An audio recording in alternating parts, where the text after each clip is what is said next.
Hi, my name's Geoff, your friendly podcast host bringing you positive stories from South London. We're so glad you've joined us today. This is a place for you to find out how to look after your own health, but don't worry, that's not scary because we'll be introducing you to community organisations who are out there to give you a helping hand. All organisations' features are credible, evidence-based, providing free support in London. So if you're feeling lonely, feeling lost with your health and well-being, feeling disconnected, or if you just need a pick-me-up from the end of a long day, this is the place for you. So sit back and get ready to listen to positive stories of resilience and community spirit, and take some time to think about your own health and how the environment impacts that. Let us know what your thoughts are by commenting and like us. Please sit back and enjoy the show. With love, the Community Bridges team. Welcome back to the Community Bridges Spotlight podcast. Today is episode 3. And we're going to be talking to Felicia and Shakira from the Central Southwark Community Hub. Feel free to leave your comments at www.communitybridges.co.uk. Otherwise, sit back and enjoy the show.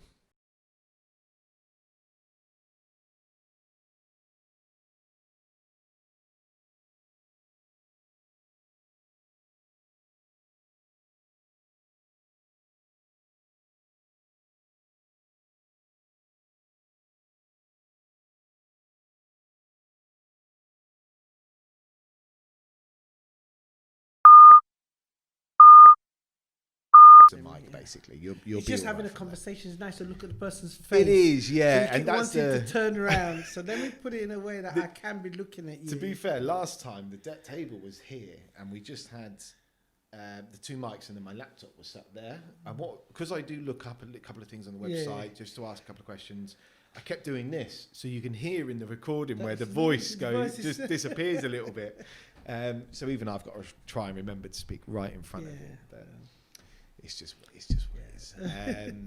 But yeah, once Sandra gets back in, just so we don't get the door shut halfway through, we'll just start having a chat. I'm trying not to ask you too many questions already because I don't want to re-ask you in a minute. The same, yeah, that's fine.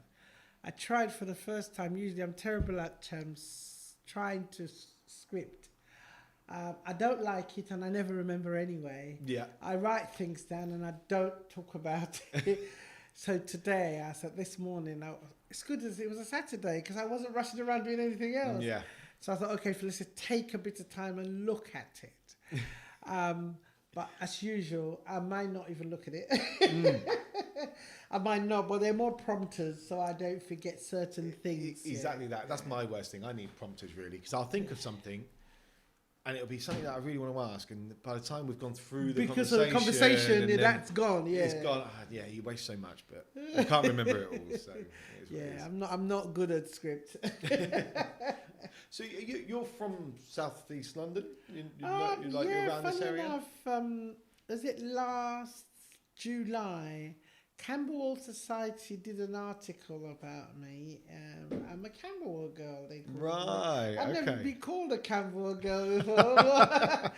But my parents' home was in Camberwell until I left. But we were brought up in Brixton to start with. Yeah. And they moved to Camberwell. You can stay exactly where you are. Oh, good. More like that. Yeah. Okay. Just so the sound's going that direction. Okay. Yeah. So I've been in the area. My first flat I got when I left home was in Peckham. Right, okay. Peckham Rye. I got a Fantastic. flat. First one was in Dulwich, and I moved to Peckham Rye after a few months. So yeah, I've been a local person in that sense. And then my husband and I bought our first business, Rye Lane, my daughter's 39 this year, and she was about 3 or 4 then. Wow. Okay. So we bought a business in Rye Lane, and it's a different Rye Lane now. I bet it is. It's not the same. And we were the first. We were 1, 2, 3 black small businesses in Rye Lane then. Wow. Okay. There was none of them. I bet you have. And we couldn't afford to buy the front or the the little niches that they got at the back. That's what we couldn't afford the front one. Wow. Okay. But that's it's a different place. I bet it is. Yeah. What would you say the biggest change was? If there was one biggest change, what would you say it was? Do you think it's... I think the fact that there's so much small businesses, it's not a negative thing. It would have been nice to be able to have a combination. Okay. I think it shouldn't be one or the other. Yeah. So all the huge businesses moved out, the Marks and Spencers, the Sainsbury's, and then it's a lot of small independent, but I think we should strive towards getting a balance. Yeah, so you think you need some of the main high street shops Should be there to support the littler shops, I guess. Yeah. No, I can imagine that, because they're like, you got an Argos. Yeah, that's remained. And that actually came. It wasn't there before, but yeah. Yeah, that's pretty much it. That's Boots. pretty much You got it. Boots. Boots is still there. Yeah, Boots was there before. Boots is still there. Superdrug's come there. It wasn't there before. But you got Holland and Barrett, but I mean, Holland and Barrett, I don't know who uses Holland and Barrett, if I'm honest. I mean, I really don't. I don't know who shops in there. Well, they're there, so somebody is. Someone does. Someone definitely does, but I'm not sure if I know them. I really don't. But yeah. So yeah, I guess I'm local to that extent. But then at 30 years ago, again, after a few years, I moved out of London totally. I moved to Surrey. And I returned back to London in Peckham when I came to work at Foodbank at Pecan. Right, I'd left for 30 years. So you lived 30 years? Yeah, I've just returned. Okay. Oh, you've only just come back? I've just returned, about 7, 8 years now. Right, okay. And I'm guessing that's where this all started. Yeah, I came back. I was in properties and in the crash, I lost everything. And I just thought... 2008? Yeah. Yeah, okay. And I thought, okay, and I've spent all my life working, trying to retire at 50, and now I've lost everything. I thought, there's got to be more to life. And while I find that answer to that question, I am going to just volunteer and just see what comes to mind. Yeah. And that's how I ended up managing Southwark Foodbank at Pecan. And then after a while, I realised that there's more that can be done for those people in that situation, because I see the same people come back. Because that template is, they can come 3 times in 6 months. There isn't a support for them as such, although Pecan has other support network, but the Foodbank itself, you come in with three vouchers and then that's it. And I would see them come back again 6 months later for another 3. So the people like the Shakiras and others who've got issues, long-term unemployed and so on, the system allows them to come 3 times. And what I found, when they're not coming there, they're not resolving the problems. They're looking for food because they need food. Yeah, looking for ways around that. They're going, so I can't come to you, but I'm going somewhere else. Yeah. So they're not resolving that issue. They're just going around looking for food. Yeah. And that's how I thought I needed to start something that I can actually work with them through that process and try and resolve that underlying cause so that they don't need food banks again. So when we take away the need to be searching for food, we tell them you can keep coming to food, provided we're working at addressing the underlying cause. Some things we do ourselves, like we said, the holiday clubs, the confident building. We've now just started a back to work training, so we're helping people with actually doing work. We're doing some business developments with some of them. They've got ideas, but they don't know how to turn it into a business. Yeah, a lot of people are like that. They can't. Well, it's not taught. No one's taught how to. No one's taught that. Unfortunately, I don't know why, because that's what makes the economy run. run. The country's true. It's really strange. Yeah. So we decided, because I've got a daughter, not because she's my daughter, but because that's her passion about business and developing business. Because she's a coach, and she said to me, well, it happened to her. She was what we all do. She did her degree, her master's, and started working. And you're working a job that treats you like shit, but you feel that's life. Because that's what you do as an adult. But it did get to a stage where it was affecting her mental health. Yeah. And she had to leave. And she started looking at how she supported herself to get out of it. and then actually realized the kind of things that she needed to do. She's got skills that she wanted to do, but as you say, no one teaches you how to run a business. So you think, I'll do that for my what do you call it? For my recreation. Yeah. Actually, that's a business. Sorry, that's a business. She's trying to sneak in, but no, we're just talking. Yeah. Okay. So she's got into it now. She does coaching, but she also helps business. Well, main part of coaching is helping small businesses to develop their business and to move to the next level and to really manage their businesses. So she started running a few courses for us, for some of our clients who have got business ideas but don't know where to start from. You can't get a job, but you can't do that. We've been doing that for about a year and a bit now, and that's been one of the most successful side things that we've been doing. So this year we've added back to work, so more job search and those kind of things. But really looking at the one that's really worked well is helping people look at how to develop their businesses and just doing the right things and putting the right structures in place. And it really has worked. And so most of the time I can imagine they only really need the support for 6-12 months. That's because it. Once they've done it for 6-12 months, they know it, they've learned it. It's not like an ongoing support they need. And then they're creating a revenue. That's it, and they don't need the help again. They also become employers, which is a huge thing. I am recording, Are you? But it is just chatting. It will get cut in and put in there here and there. I trick people like that sometimes purely to keep it natural. Helps people talk a bit more naturally. It does. Oh my God. But not all of it will go in. It'll be the appropriate one. There's nothing that's secret. No. There's no secrets in there. But I will just continue because I think it will just flow in anyway. On that, I can imagine that being quite a vital part. Because like I said, the key is there. Obviously, if the businesses are growing out of your organisation and being supported by that, the other people coming through your organisation that might not want to go into business also have employment opportunities, surely. Yes. Because it's a complete network. It's a network, So I can imagine it being that quite powerful, really. Yeah, It really I'm is. starting to see. The first 18 months, I can assure you, it was really scary. The first 12 months, particularly, I left my paid job and I've started a food bank saying I want to support the underlining courses.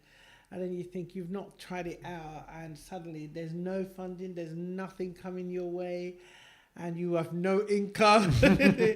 Is this going to work? But I think after about 18 months, I started to see the results of that, where you've given people that space, that time to work through the situation that's been holding them back.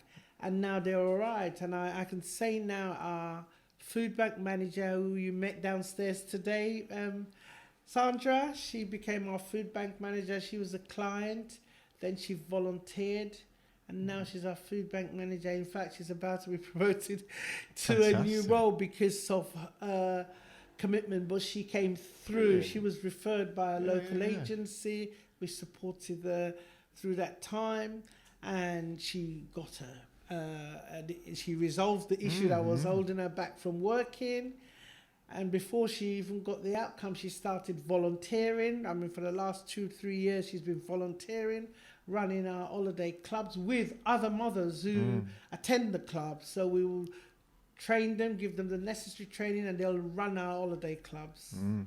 And this is our 4th year of running with parents who need the service, who are not entitled to work, but they're so willing to give back. It's just that they just feel helpless and they feel and not know what they can do, what the boundaries are. You're not working, you're giving back, you're helping yourselves to be part of that instrument to resolve your situation, which is really much more powerful than sitting down waiting for somebody to tell you what to do or to come and rescue you, I think that goes a long way, and I've seen such difference in them. And the other day on a Thursday on one of our sessions, and I watched that particular client that's now a part of the team.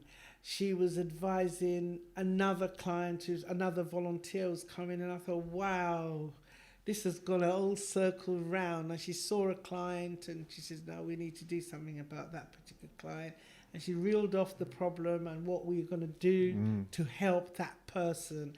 And I thought, if nothing else happened and I never get any more pay and I leave this, done. I think I've done what I started off doing. Yeah. What a nice thing to experience. I mean, many people start organisations and don't get there. I mean, it is good. And I think it speaks for itself. Because of the way it's set up and the way it is designed to cycle through the beneficiaries to then becoming the volunteers and keeping that kind of chain going. So how long has this organisation been running for then? Official CSCH. Central Southwark Community Hub. We're changing this name, aren't we? Then? We are changing it. We're currently consulting with our client groups, our volunteers, trustees, to try and see what we can do. We've had some really good response from clients, particularly. Right, okay. Really good. And we're working through the list we've got from clients. So what we've done, we've given it to now the staff and volunteer team.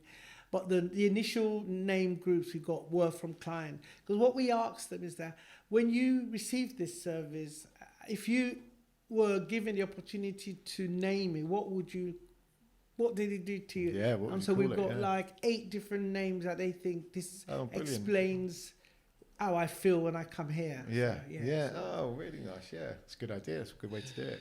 It is a tongue twister. It is. It is. So I'm going to abbreviate it for the rest of the show. I think that'd be fine. Until the end when I'll give the website, etc.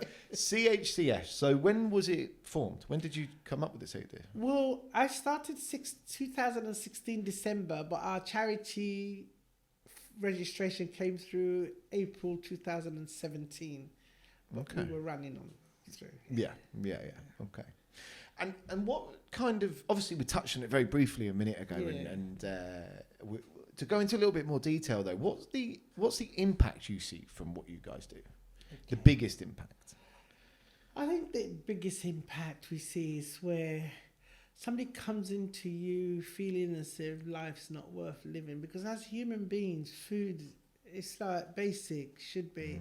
And when you feel that you now need to go to someone or others to get that, it's really a bad place to be. And often we see that when somebody walks in, their whole perception, their whole being demoralised totally. I can imagine, apart from some cry and so on. But really, you see them on the first day, and then you see them a few weeks down the line, and it's all changed. And I think that confidence change, dignity is kind of restored, and people start looking at themselves as a human being. One lady actually said she came in the first time and she was quite miserable and was quite OCD-ish kind of sort of about cleanliness. This was before COVID. Right, okay. But, I don't want to be near people because but she was actually quite miserable. I think it's all to do with how her situation was getting her. Of course, yeah. And she was seen to the following week. It's like a different person. Was it? Yeah. And the session lead said to her, "Are you all right? You're smiling today." And she said, "Yes, a full tummy is a happy mind." Wow. Okay. It's something as simple as that. I think people don't realise that. She was like she was so miserable the first day. And I thought, Jesus Christ, if we can get through this, we're really good. And we did. Oh, bless. And then she came back just the following week and to be able to take food home and not to worry about food for that week. And it was enough for her. She said, "You gave me nice things. I could eat, I could do. And now I'm all right. It's a full tummy. It's a happy mind." And I thought, wow, this is good. And it is seeing that difference in people, seeing that simple transformation. I mean, apart from the bigger things where people now gain confidence and get a job or gain confidence and get directed or signposted to agencies that help them resolve that particular problem they have. Like a lot of the no recourse, a number of them now have got their papers. We work with Southwark Law Centre and other agencies out of the borough to ensure that they are looking at ways of normalising their stay. And so many of them are coming through. I've got my papers, I've got my document, everything's normal. So apart from those obvious big goals, those huge, big steps. Those are big steps, lives, and they take a while. But just seeing the transformation in somebody's face, I think as a human being, you just know how you feel when those things aren't right. And now you see somebody who's able to smile and says. And you see many of our clients, about 2-3 weeks after they've come in, they come and says, is there anything I can do to give back? So they do want to start helping Most and of our volunteering. As soon as they can get into a place they can. As soon as they feel comfortable in themselves, can I come and give back? Can I do? We've got a few now who are volunteering, but they're service users, Yeah. And so, So there's two things in that, actually. The first one is, do you find that there's such a rapid change because your organisation is concentrating on the empowerment, as in explaining to people that being in a bad situation isn't actually that bad in regards to you're not less of a person because you're in a bad situation. It just happens sometimes. Now let's work to get you out. Because there is a lot of stigma. There's a lot of stigma about food banks. There's a lot of stigma about homelessness. There's a lot of stigma about mental health. And unfortunately, in 2020, there's still stigma about physical health, wheelchairs, etc., which it actually blows my mind. In if I'm honest, but it still exists. It still exists. But do you think that when they come to use your service, that's where they are? That is the mindset that they're in with these stigmas, and then your organisation's job not just to support them with what they need, but to get them out of that mindset. And that's where you guys stand. That's definitely where we want to be, which is where we strive to be. Is what the word I'm looking for. It's what we strive to do, because they've come to us for food, but we want to ensure initially that they don't need that. But if all of these things are what's creating. So you've got the stigma, so you're not getting the necessary help or even knowing how to find the help, because to start with, you're not even going to the agency that can help you because you'll start all of that. So he's working with them and looking at how we can ensure that actually coming for food, it's sticking, it's a plaster, it's not it's a symptom of what the issue is. I think that's the thing. So let's get down to the roots. We can't solve it, but I think if we can help them to identify what that is, then we can start to look for who can help in the community or for wider field. So do you guys do a lot of referrals and things like that? You do work with a lot of other organisations? Yeah, brilliant. Yeah. And do you find it easy to interact with other organisations a lot of the time? Yeah, I don't find it. That's good. No, it's a general question because I mean, I other than working with community bridges, working in business, it can be quite hard working with other organisations sometimes. Conflict of interest. People get a bit worried about IDs being nicked and things like that. I think it still happens. I think it still happens. I find I was shocked. I'm from business background. Yeah. And I thought charities will be because they care about people. So that's going to be the same, but it's not. It's a cutthroat because of funding. That's it. It comes so down it's to like funding, that because of funding. Some can go as far as trying to ridicule you, so that they're the ones that look like they're in the right place to get funding. And it's a shame because it just goes against what we stand for. Well, there should be competition between charities. It doesn't make sense to have competition. It doesn't, but there is. And because of that, charities don't. So I guess where we find it easy is because the charities we're going to we're not in the same field. Yes, so it is referral based. It's referral based. I'm going for a mental health team, so they're quite happy that I can bring people to them. I bet, I'm going to immigration. They're quite happy, although they're oversubscribed. But because our fields are not the same, it makes that easier. But I've got no problem at all, and I try to speak to my team or to encourage them that. I mean, our biggest thing is to ensure that we get the help for our clients. So don't hold back and just ask. And some organisations, especially I find the bigger ones, to get in is so difficult anyway. Do you know what? I was about to touch on base on an organisation I know, Migrant Help, and it was only because you mentioned immigration. So you obviously work with a part of different immigration organisations to help people in those situations. But I know of one called Migrant Help. Now they're quite a big organisation, and it's interesting what you're saying there because they are in a situation where they will get a call of someone who's claiming asylum, but if the person has not already claimed asylum, they can't help them. If that makes sense. Yeah. Which I find very odd. I mean, I'm not sure why it is. I'm assuming it's because of the government contracts that they actually take hold of. They can only help people who have already claimed asylum, but there's no steps prior. So these people who have come into the country because they've needed to and not yet been able to claim asylum because they don't know how, maybe, haven't got access to anything. They can't find anything. They can't phone anyone to ask where the food banks might be, where shelter might be. They've got no support until they've actually claimed asylum. So what would you say would be a good link and a good step for that area? Do you know? I think I might be taking shortcuts because it's of what I know. I'm poor Sally from Southwark Law Centre. Always end up in her doorstep. Yeah. Say, Sally, I've got this problem. What do you suggest I do, or where do you suggest I go? That's always where I go to. Okay. And then she may say, well, we're full with this particular kind of group, but maybe you can try here, maybe you can try there. And I basically just unofficial as that. Yeah. There are some agencies we've got to know because we've worked with them a few times and we know. But for a lot of them, there is the limitation of what they can do, depending on the funding they've got or numbers that they're working with.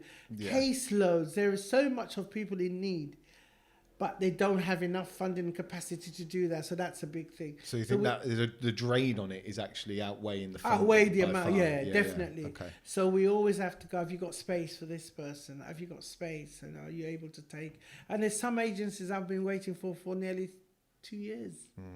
They're doing, it's an FGM group in East London, and they're looking for a place in Southwark, and we've been partnered with them. We're next to go. It's over a year now, and we still haven't, because capacity, getting the right psychologists, getting the right team together, getting the right money now to fund it, it's all that. So there's a lot of restrictions because of the demand outgrowing the resources that's available. Resources, But that's for that one. But for the others aren't so bad. Like the mental health team, they're very good in Southwark. So have a look. Yeah. A lot of them have got someone working with them. So it's a question of liaising with that person and just ensuring that they are still getting that support and working towards the plan we had originally. Because what we do when someone comes to us, we kind of assess to see what they need, and we work out how often we can help them. Okay. It can be once every month if they've got no money coming in at all, or fortnightly if they've got some money coming but not enough because they're paying debts and so on.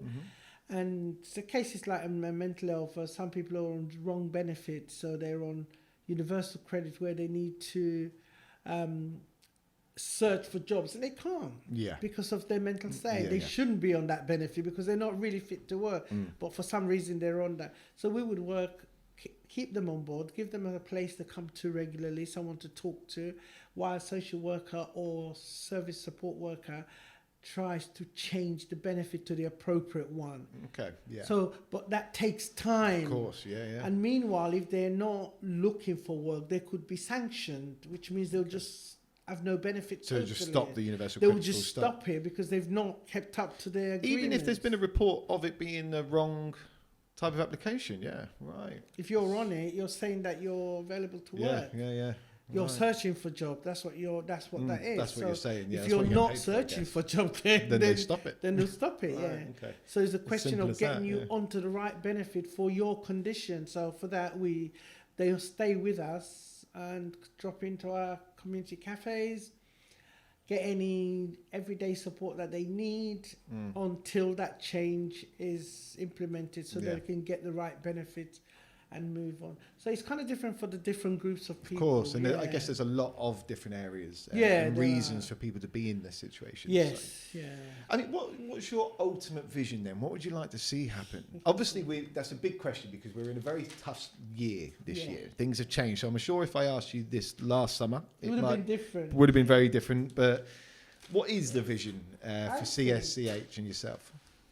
It is really basically the same, but I think I could describe it, as you say, because of where we are now in a different way. It's to see a society where we don't need food banks. Yeah.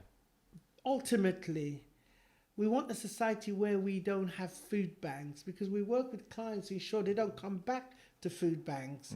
But ultimately is that we don't have food banks. And therefore, there's a system in place that will ensure that people don't fall through the cracks, or that we don't develop systems or policies that says you fall through and you go to food bank.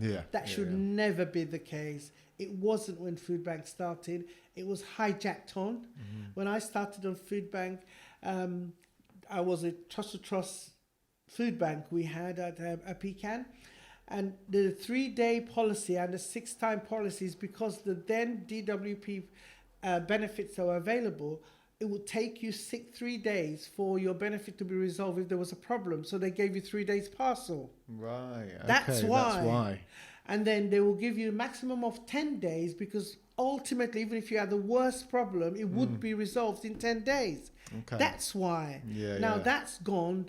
Those benefits have gone. We don't have that. But poor food bank, because they've created a new system relying on food bank without negotiating with food banks. And you can't really negotiate with food banks, because food banks have been donated by people donate what they want. So how can you make a policy based on food banks when it's about people donating what they've got and what they have? There's no structure to the donations necessarily. There's no structure. They can't you plan give what it. you've got. You can't plan it. You know? And so we've developed systems based on them not taking into consideration all of those things. So that's put pressure on food banks, you know? But that's why we are where we are. But ultimately, I think we should not be having food banks. Okay.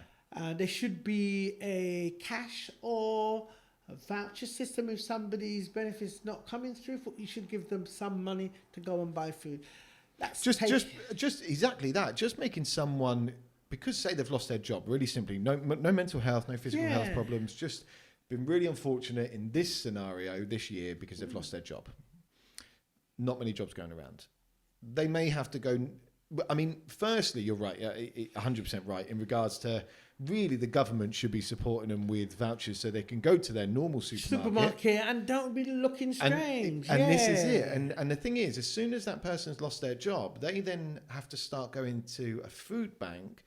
Then you're creating the mental problem, the mental health, the issue, the stigma that comes with it, the depression that might then come after that, the feeling of not being a failure, being useless. And purely could be solved just by giving a voucher so they can still go to their normal shop, Tesco's. If you want to ensure that they're not spending the money on something else, and I get all of this kind of argument. Obviously, the cash, you give them a cashless, but let them be able to walk in the shop like anybody else. Or a prepaid card, any prepaid credit card, so they can't withdraw the cash, so to speak. But it's not a voucher, so it's still getting rid of the stigma. You're still a stigma, but something that they can go. So why aren't they doing this? What's the challenge? We have no idea. There are pressures for them to. I am a trustee of IFAN. IFAN is an independent food aid in England. It was set up about 3 years ago. When I left Pecan, Southwark Food Bank, Trust had so much support network for those food banks that they work. That's part of their network, and I did feel quite lost. And I'm thinking, whoa, I was getting older. If there's anything, you pick up a phone, and you phone, and somebody is there, and suddenly here I am, an independent food bank. I haven't got that. I've got nobody. I'm on my own. And then That's I a scary spotted. place to be. It was a scary place. It is, Suddenly I found IFAN, and I think they were new then as well. They're not very old. And so there's a lot of food aids apart from Trust. I think I found 40% of food aids in the borough now. And so there's quite a lot of network. And in that group, I realized that we don't support the creation of food banks. Okay, so you all are on the same idea that you don't want to create anymore. No, we don't want an economy that food bank is part of. Yeah. Obviously, we're doing it because we have that situation right now. But the idea is to pursue an agenda of changing that. Yeah, so it's understand. And I found definitely it's about that. And I know last week a letter was written to the Chancellor about looking at that system, especially now in COVID's time. We know you've had furlough, so you know that people are losing jobs. Have a system in place. Someone said to Sandra, and then Sandra's mentioned it to me actually, about the idea that the government are now giving companies government money to dish out to the people, but there's no support for them. So the companies are actually benefiting the most because the companies are paying the furlough, but the government could just be paying the furlough directly. Get rid of the companies. Yeah. The companies have to close. The people work for the state and get paid by the state. There's still state jobs that need to be done. We need support in, apparently we need support in hospitals. We need support in the police service, etc., etc. But they're not actually, what they're doing is paying the companies who are then distributing the money for them. And there's no support. It doesn't make sense to, I find that really odd. It's the mechanism they're using. If they wanted to pay directly, they'll have to create maybe a new universal credit kind of a system to be able to pay people. So this cuts out them having to invest in a new system.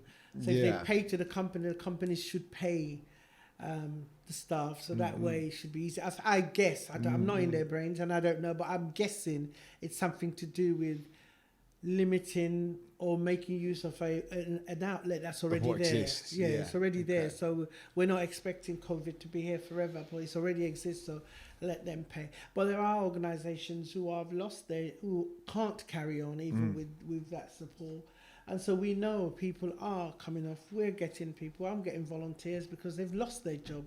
They're not going to be going back to work. Yeah. And we're getting people out. We've got some that have lost hours. So you work full time. Now your company's everything take you back, but only part time. Yeah. Your rent's still the same. Your gas is still the same. And nothing's changed outside. Nothing. Yeah. Those are the things we're seeing now that it's really causing a lot of concerns for people because they don't know where they are. Yeah, of course. I can imagine. It is a tough one this year particularly. But like I said, I think we are going to get through it eventually. I think we're going to get through whichever way around it is, whether a vaccine comes or whether people just learn to live with it, get on with it like our animal species always has. I mean, it's catch-22 because obviously you don't want to. You don't want to, as a whole collective, you don't want to make things worse. But we do need that social support and network. That could be long term. Could be way more. Could have way more impact than coronavirus ever would have. Yeah. If that makes sense. Particularly on the younger generation, I think. Yeah. Not that I'm saying we should forget the older generation to give the younger generation a better life, but I think there has to be an understanding of which side is going to be effective or less effective more, but we'll see. So moving away from the dread of this year, what is the funnest part of your day with your organisation? I love my team. They make me laugh. When we started, obviously, there's not the same group of people I've got now. Because we were seeing like 50 people a week, small numbers. We work through with clients, so we don't have people just coming. We're working through them. So about 50 a week. And now, at the middle of COVID, in a month, well, that would be about 150 to 200 a month. In the middle of COVID, we saw 1,035. I'll never forget that figure. Wow. Families. That's not individuals. In terms of numbers, that is Wow. Okay. That was a lot. Yeah. And what kept me going? It's the team I have. They're awesome. I've worked with a lot of young people. It's nice to see young people who are so passionate about the world they live in. We sometimes get fooled, or media tells us that, they're only interested in themselves. But I had a lot of young people who came out and they were interested in making sure that they did a different age group as well. But there was a lot of young people. And I don't think we give the teenage younger adult enough credit. We really just don't. Hold on, because of media, we've got used to that thing. We've got these images for them, and then that's it. But nah. What was it, that thing a few years ago? I remember the military put out like this these ads of like quite negative, really. It was like they called them gamers, or it was something. It wasn't quite fairy. It was something like. Can you remember this? I've got. Can you remember this military advert that was out a little while ago and it weren't quite fairy. They called them, or gamers. It was when they were talking about the millennials and things like that. They put. Can you remember this or not? Yeah, I can. They use some sort of kind of terminology. Oh, God, it was really bad. It was really negative towards the millennials. It was basically saying they were ultimately a little bit weak, a little bit lonely, and the military could help them out, kind of strengthen them up and give them a bit of a community. And it was just a bit ridiculous, really. But I think we underestimate how much the youth, particularly the younger adults, early 20s, late teens, do want to get involved, what their ideas are. The older adult just doesn't listen to them, unfortunately. No, because you just think, But I mean, we've got a team of really vibrant, where the oldest person, apart from me, is 38, and he says he feels old. That is a very young volunteer group. That is. It's He's good to see. 38 and he says he feels old amongst these lot, you know. And you know, when George Floyd's situation happened, and one of the days, and a lot of them were cyclists, and we're not coming today. I said, well, why not? We got food to deliver. We're going to the march. And I thought, oh, sorry. Yeah, okay. But yeah, you know, it's really nice to see them, and it's nice to see that. Yeah, good. A lot of the images that we've got of people, they are stereotype and they're not necessary. And as individuals, we should start to challenge them. We should. It's divide and conquer. That's the only reason why the stereotypes exist. exist. That's what they do. That's it why exists the stereotypes. for that. Yeah, and we just keep on. And I just think for all the different groups of people, class, white, working class, what's it got? That's what it's set up for. Yeah. Stop just going along with it. Yeah, exactly. Stop going along with it. Exactly. Challenge it. Yeah, we should. It's set up, as you said, to divide and rule so those could carry on earning money from you. Of course, yeah. And it's got worse over the last couple of decades. It really has. I think it has. Anyway, I mean, I've only been around for a few decades. But it has got worse. But yeah, so that's always fun. And hearing ideas from them, they'll come up and say things. Why don't you do it this way? Why don't you do that? Why don't you do this? And it's really funny, you know. And there's one particular young lady, she's so powerful. And she says, you know, she write a letter. She goes, I'm going to send this to this person. I said, no, please no. You need to reins here. Yeah. Because but that's not diplomacy. Right. Let's work on diplomacy here a little bit. Can't be doing that. You can't be giving them that to eat. I know. She's probably right by all means. She's right. Yeah, but there's ways of doing it. Yeah, exactly that. So what's coming up next then? What's the next big step for CHCS apart from the name change? Apart from the name change, it's we've got a few projects in line. We are predominantly a normal food bank, but what we stand for is ensuring that the clients we get, we give them food that they're familiar with as well. So we kind of do a list. We've got a list of the kind of food we have, and we ask them to choose what they want. So we never pre-pack bags and say you have that. But in doing so, we try to address some of the cultural needs. During the COVID, before that, I can't even imagine, I don't remember seeing more than one or two Latin Americans. During the COVID, 61% of our clients became them. Wow. So we changed the but the food we gave out. Because we had to buy food, whereas in the past we get donations, so we give out what we get. But because we had to buy food, there was some funding to be able to purchase food, and the people of Southwark were so generous. We were overwhelmed with financial donation. So the decision we then made, we were able to purchase some things that reflected what they wanted, the group of people we served. So that was really... Which goes along with, from our last podcast, actually, last episode, which was Feed Me Good, if you've heard of them. Yeah, I know. So it's about picking the right food for the cultures and things like that. It's important. We realised that we need to... We were set up to do that. But because we relied on donations, you'd really only give what you get. We had a small number of churches who would donate to Caribbean food and African food, but not as much as the numbers, because as you know, the most number of people who come to food bank are BAME community. Yeah, But the donated food doesn't necessarily reflect what they have. And as we rely on because it's not the BAME community that's giving it. This is yes, the problem. yes. So it's different food so types. Yeah. what we are able to do now is that we've just got a funding that would enable us to run a pantry. Clients can not buy, but contribute to a membership, and they can get a number of foods. So they can get, with a £4 of payment, they could get food for about £15. Right, okay. That would include a lot more food that they would rely on. Yeah. So that's what we're trying to set up right now. We do have funding for that, so that's okay. We're looking for venue. We have got a venue. We're trying to get things right. That's one. But our biggest shout out for now is the time of year again. Last year, this time, our lovely Sandra did an interview with us again. Yeah. It was approaching Christmas. Of course, it's the season. Christmas is our big time. It's a year. I can't believe it. It's gone quick. It really has. We have a larger number of clients, so we're looking at being able to give out 250 hampers this year.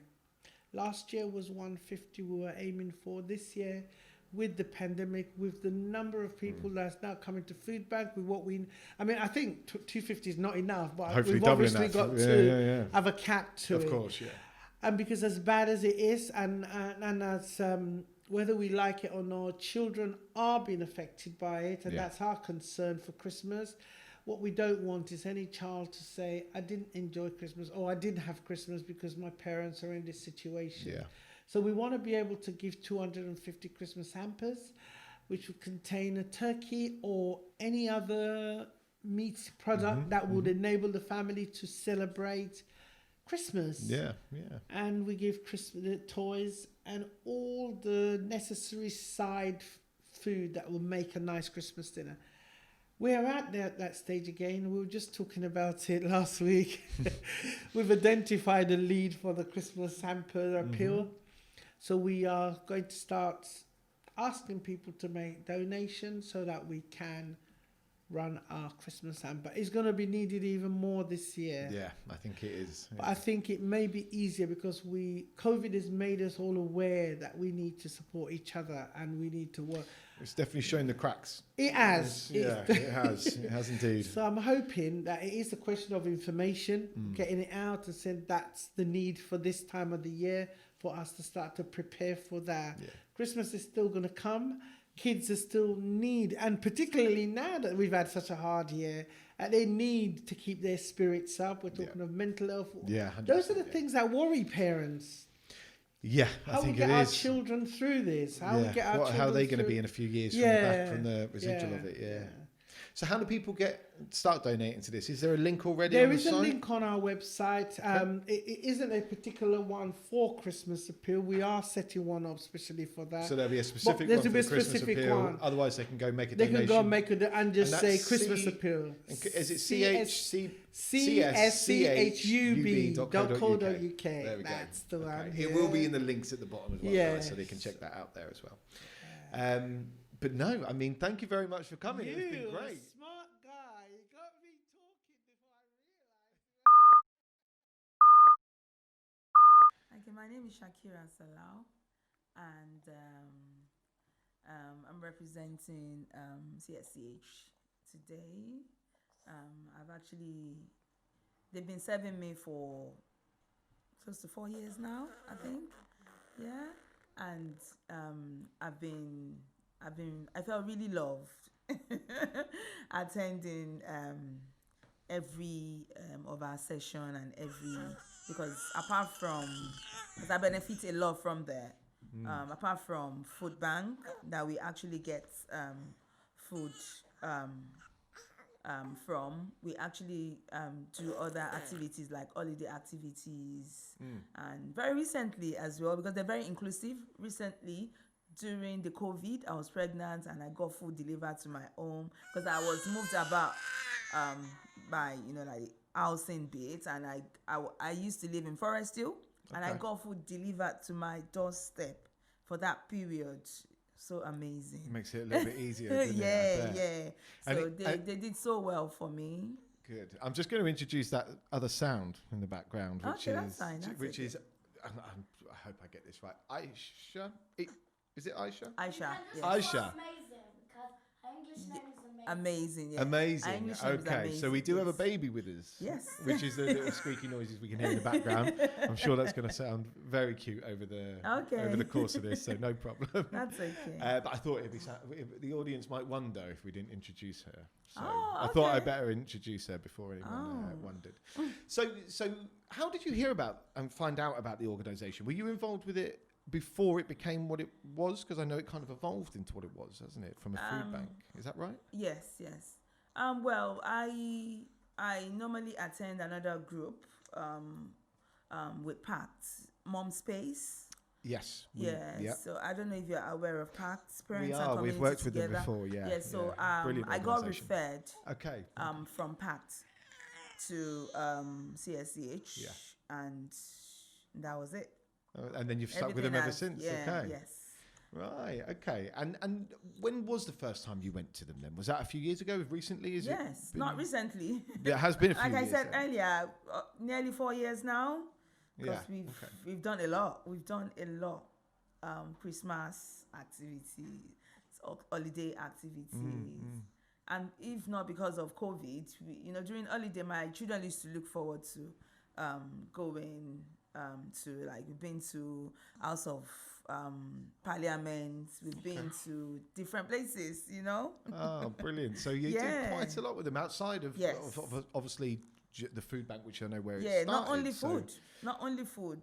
So many activities too. Oh, brilliant. Okay. Yeah. Which is good. I mean, that's why it all came about, I guess. Yeah. Seaside. It was the idea farm, to move away just from giving people the food and actually doing things with them. True.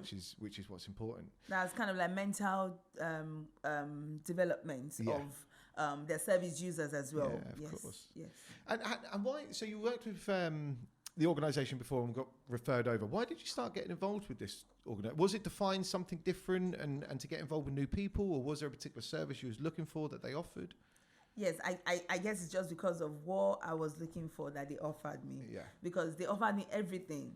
Every time I go there, I feel at home. I feel I can actually, before then, I've actually been to some food banks that all you just do is just get your food parcel, and that's it. Okay, maybe they'll just pray with you afterwards. But with this one, you get kind of like advices as well. Okay. Like Felicia actually gives us, like she's a mother. She advises us. She empowers us as well, because there are so many things that we do. Like the hair I've got on my head. Yeah. I learned how to make it in one of our sessions, Right. Okay. So it's every aspect of life it helps with. Right. Yes, okay. Yes. Oh, brilliant. So what would you say your favourite part of this was then? Obviously, it all sounds, like you said, you've now taken home and doing your own hair in different styles, but have you got a particular favourite part of the organisation? Or the fact that they're very inclusive. I love it. I've got a child that is autistic. Okay. He's 9-year-old. And every time I take him there, I feel safe. I don't feel intimidated. I don't feel like, I don't feel judged, like, because I've got a child that I've got needs, then I won't be I always feel very free. And very recently, I was actually supported with a carer to go out with us during our activity, which made my life really easy. Yeah, I bet it does, and I think it's easy to forget that parents with kids who do have special needs need a bit of support as well. I can imagine how nice that was actually. Yeah, which does make the difference. I can see why you're sticking with it. Definitely. Did you, before you got involved with these guys, did you find that there was a bit of a lack of that extra support? Of course. You said, not just from the food banks though, from other organisations as well? Yeah, of course. Yeah, of course. That's something that people aren't really looking at, I guess, then, and there's a bit of a sticking point. Yeah, of course, because I've actually, before I started attending Mom Space, I'll say that. There used to be another organisation which I attended before they shut them down. It's called Kids Company. it's kind of like so many people attended there. And before I went there because of my son. Yeah. To be honest, I didn't go there for any other thing because I was just like, oh, my son. I just need that support. I need where to go, no papers and everything. I just need someone to be able, or an organization that can actually put me through how to get things for my son, support, the right support. But I didn't get it.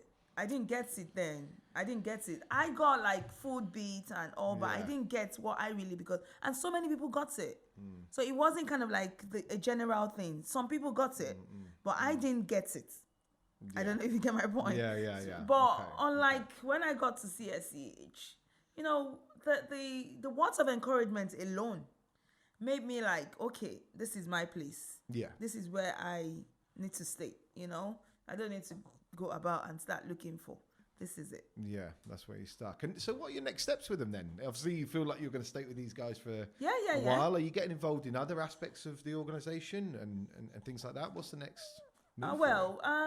I've got little ones now, so when my children are kind of like in full education, full time, I don't mind volunteering, supporting them, even if I'm actually blessed tomorrow, who knows?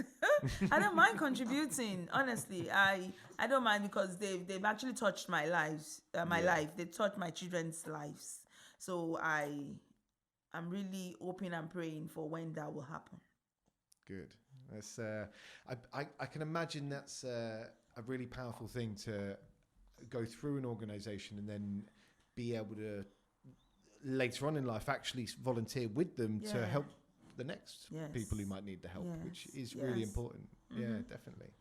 Thank you. So what's your kind of experience with like the way it's affected? You touched on it briefly earlier. You said about mental health and how it isn't just about giving you food, which obviously we all need. It's about supporting people in their mental health as well.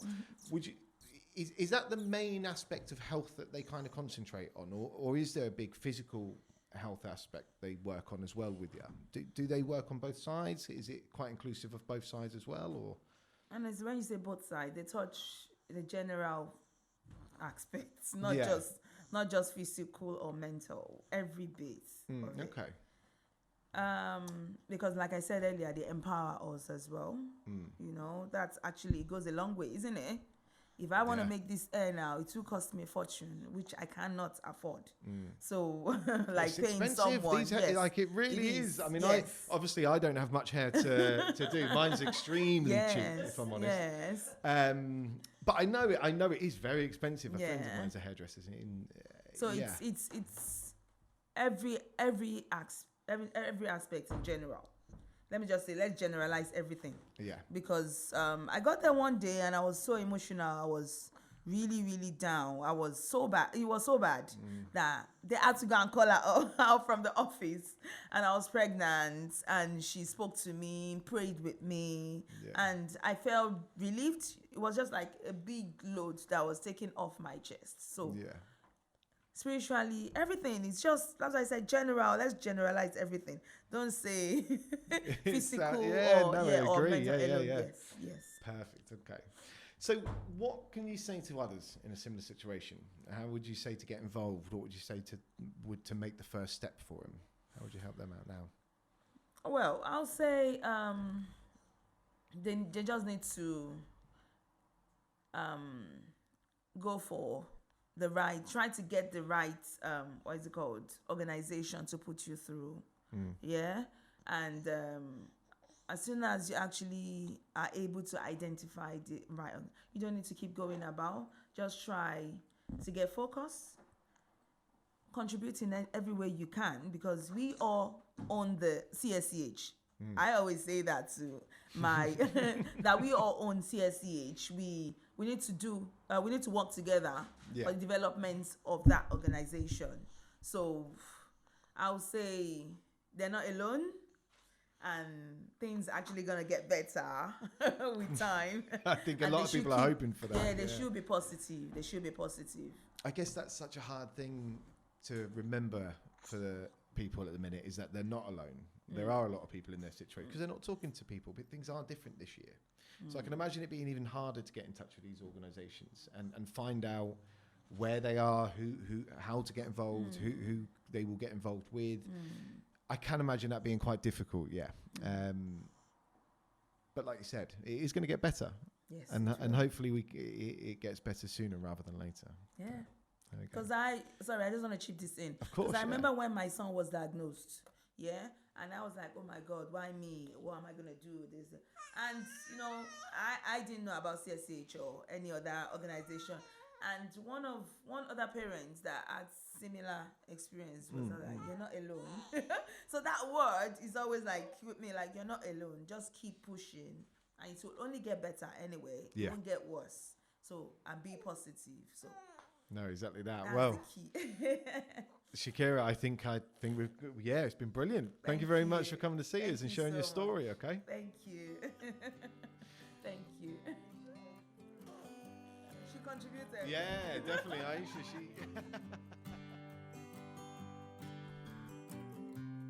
Well, there you have it. Thank you very much, Felicia and Shakira, for joining us today from the Central Southwark Community Hub. You can find them on Instagram at C.Southwark Hub, or you can find them on Facebook at Central Southwark CH. All the links will be in the bio below, but make sure to check out the www.communitybridges.co.uk for upcoming events and what's coming out next week. Otherwise, enjoy your week, and we'll speak to you soon.